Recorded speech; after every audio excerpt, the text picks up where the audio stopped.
हुकूमत अवाम को रिलीफ उस वक्त दे सकती है जब इसकी जेब में भी कुछ पैसे हों, मगर जब रोजमर्रा अमूर चलाने के लिए भी कर्जा लेना पड़े तो अवाम को रिलीफ कहां से मिलेगा। इत्तेहादी हुकूमत आइंदा माली साल का बजट 9 जून को पेश करने जा रही है, जिसका हुजम 14 से 15 हजार अरब रुपए से जायद हो सकता है। अगले साल भी पाकिस्तान को 7 हजार अरब रुपए से जायद का खसारा हो सकता है, क्योंकि हुकूमत की आमदन 12 हजार से 13 हजार अरब रुपए और अखराजात 16 से 17 हजार अरब रुपए से बढ़ सकते हैं। 12 हजार से 13 हजार अरब रुपए की हुकूमती आमदन में से 7 हजार से 7,500 अरब रुपए कर्जों और सूद की अदायगी पर खर्च होंगे और 5,500 अरब रुपए से जायद हुकूमत NFC की मद में सूबों को मुंतकिल कर देगी, जिसके बाद हुकूमती खजाना खाली हो जाएगा। खाली खजाने के साथ हुकूमत आइंदा माली साल के दौरान अवाम को क्या रिलीफ देगी। हुकूमती अखराजात, तनख्वाहें, पेंशन, सब्सिडीज और दिफा समेत दीगर अमूर कैसे सर अंजाम देगी। वज़ीर आज़म शहबाज शरीफ ने वजारत खजाना को हिदायत की है कि बजट में गरीब अवाम को रिलीफ देने के इक़दाम किए जाएं। बेनज़ीर इनकम सपोर्ट का बजट बढ़ाया जाए और किसानों को खाद पर सब्सिडी दी जाए। ताहम हुकूमत अवाम को रिलीफ उस वक्त दे सकती है जब इसकी जेब में भी कुछ पैसे हों, मगर जब रोजमर्रा अमूर चलाने के लिए भी कर्जा लेना पड़े तो अवाम को रिलीफ कहां से मिलेगा। वजीर आजम शहबाज शरीफ ने वजीर दिफा ख्वाजा आसिफ की सरबराही में एक कमेटी कायम की है। कमेटी के रुकन और वजीर आजम के मामले खुसूसी कैसर अहमद शेख ने बताया कि आइंदा बजट में अवाम को रिलीफ देने की सिफारिशात वजीर आजम को पेश कर दी गई हैं।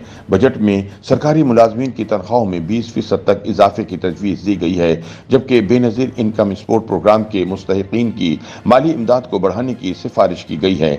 यूटिलिटी स्टोर या दीगर मंसूबों पर पैसा ज़ाया करने के बजाय अवाम को कैश इमदाद की सिफारिश की गई है, ताकि वो महंगाई का मुकाबला कर सकें। कैसर शेख ने सिफारिशात के बारे में मजीद बताया कि बजट में खाद के कारखानों को सब्सिडी देने की बजाय काश्तकारों को बराह रास्त सब्सिडी दी जाए।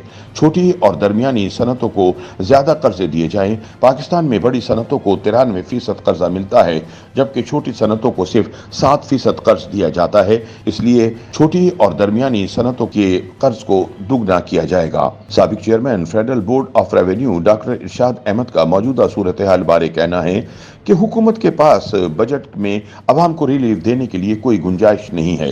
IMF शराइत के मुताबिक हुकूमत ने टैक्स अहदाफ पूरे करने हैं।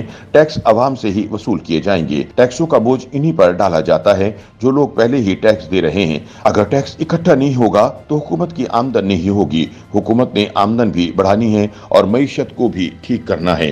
दूसरी जानिब माहिर मुआशियात डॉक्टर हफीज पाशा का कहना है कि आइंदा बजट में हुकूमत अवाम को रिलीफ देने की कोशिश करे। बेनजीर इनकम सपोर्ट प्रोग्राम का बजट 400 अरब रुपए से बढ़ाकर 700 अरब रुपए तक किया जाए। BISP के मुस्तहिकीन को बराह रास्त नकद इमदाद बढ़ाई जाए।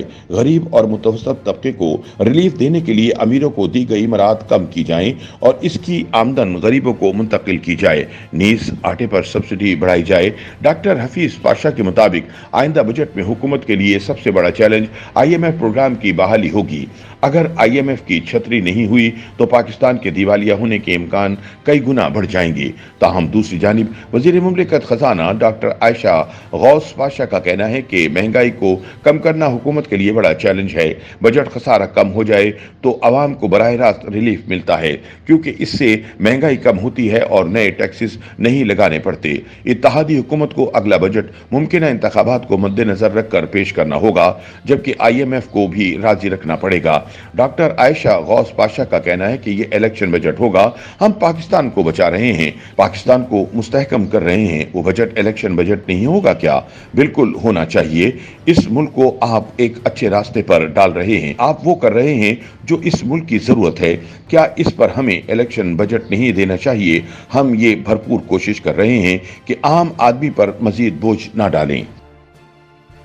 YouTube पर गूगली न्यूज देखने के लिए youtube.com की सर्च बार में गूगली न्यूज TV टाइप करें। गूगली न्यूज के पेज पर सुर्ख रंग के सब्सक्रिप्शन वाले बटन पर क्लिक करना ना भूलिए। YouTube पेज पर अपलोड होने वाली वीडियोस से बाखबर रहने के लिए बेल आइकन पर क्लिक कीजिए। आपको हर नई वीडियो के बारे में नोटिफिकेशन मौसूल हो जाएगा।